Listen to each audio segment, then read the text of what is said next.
Ассалаумағалейкум, барша қазақ халқы. Міне, Шевролеттің іші керемет енді. Тіпті мына магнитол да керемет енді.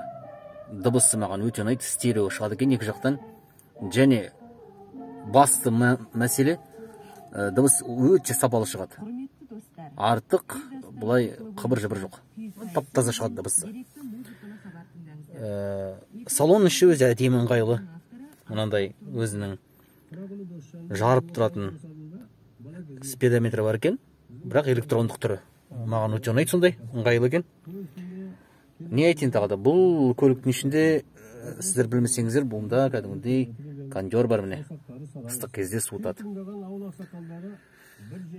Өткенде мынандай бір мәселені айтып кетті маған. Осы айнада мынандай бір сос деген бар екен, жазулар. Яғни бірден болып қалатын болса, осыған звондасаң, осы көлікте адамдар өздері тауып алады деймін, бірден дейді. Керемет екен бұл енді. Жалпы сол, достар, көлік тема. Әңгіме айтыңыздар, коммент жазыңыздар, каналға тіркеліңіздер.